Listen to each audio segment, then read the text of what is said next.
আসসালামু আলাইকুম। খাবারের শেষ পাতে যদি এরকম একটি টমেটোর টক বা খাট্টা হয় তাহলে কিন্তু খাবারটা একদমই জমে যায়। আর এই টমেটোর খাট্টা বা টকটি আমি রান্না করেছি ভাজা মৃগেল মাছ দিয়ে। তো যারা এইভাবে কখনো ট্রাই করেনি, আশা করছি ট্রাই করে কমেন্ট সেকশনে আমাকে কমেন্ট করে জানাবেন। আর এটি দেখতে যতটা সুন্দর হয়েছে, খেতে কিন্তু তার চাইতেও বেশি মুখরোচক হয়েছে। তো বরাবরের মতো রিকোয়েস্ট থাকবে, অবশ্যই রেসিপিতে লাইক দিয়ে দেখা শুরু করবেন।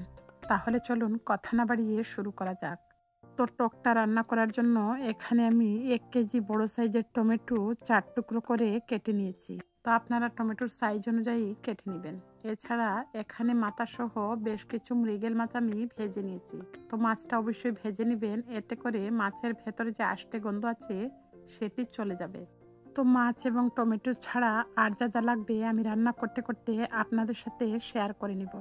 এবারে আমি একটি ননস্টিক কুকার বসিয়ে দিলাম এবং কুকারের মধ্যে টমেটোর টকটা রান্না করার জন্য 1/2 কাপের মতো তেল অ্যাড করে দিলাম।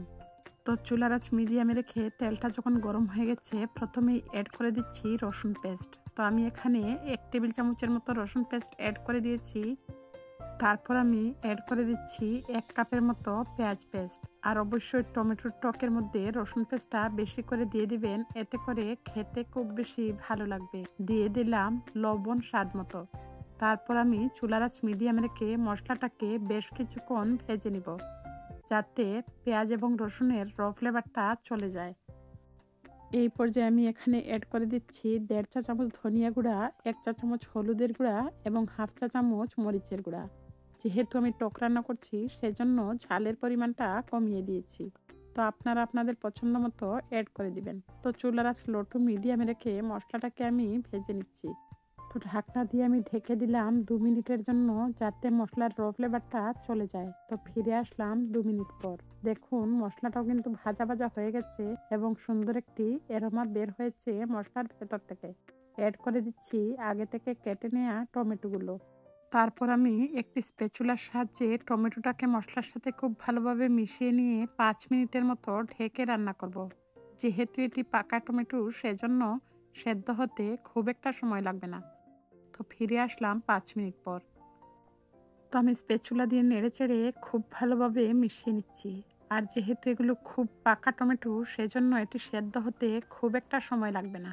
এই পর্যায়ে আমি অ্যাড করে দিচ্ছি মেজারমেন্ট কাপের প্রায় 3 কাপের মতো পানি।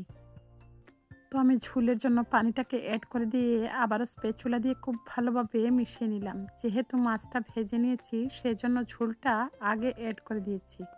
তারপর আমি ভেজে রাখা মাছগুলো অ্যাড করে দিলাম এবং খুবই আলতো হাতে মিশিয়ে নিলাম, যাতে মাছগুলো ভেঙে না যায় এবং টমেটোটা একদম গলা গলা না হয়ে যায়। তো আমি ঢেকে রান্না করব 5 মিনিটের মতো মিডিয়াম হিটে। এতে করে কিন্তু আমার রান্নাটা পুরোপুরি কমপ্লিট হয়ে যাবে। তো মিডিয়াম হিটে 5 মিনিটের মতো রান্না করে নিয়েছি। ফাইনালি আমার টকটা কিন্তু অলমোস্ট তৈরি হয়ে গেছে। তো টকটা যেহেতু হয়ে গেছে, এবারে এই টকের স্বাদ বৃদ্ধির জন্য ফাইনাল টাচ হিসেবে ব্যবহার করছি বেশ কিছু ধনেপাতা কুচি। আর অবশ্যই ধনেপাতাটা অ্যাড করে দিবেন। তো আমি স্প্যাচুলা দিয়ে আলতো হাতে নেড়েচেড়ে মিশিয়ে নিচ্ছি, যাতে মাছ এবং টমেটোগুলো ভেঙে না যায়। তো এই পর্যায়ে আমি 1 মিনিটের মতো চুলার আঁচ লো টু মিডিয়ামে রেখে জাল করে নিব। তারপর আমি নামিয়ে পরিবেশন করে নিব। তো দেখুন 1 মিনিট পর ফিরে আসলাম। ফাইনালি আমার টকটা কিন্তু রান্না হয়ে গেছে। তো আমি একটি সার্ভিং বলে অফ স্ক্রিনে সার্ভ করে নিয়েছি। তো খাবারের শেষ পাতে যদি এরকমই একটি টমেটোর টক হয় তাহলে কিন্তু খাবারটা একদমই জমে যাবে। তো আপনারা চাইলে কিন্তু মৃগেল মাছ ছাড়াও অন্য যে কোনো মাছ দিয়ে এই রান্নাটি তৈরি করতে পারবেন। যদি রেসিপিটি ভালো লাগে অবশ্যই একটি লাইক দিবেন।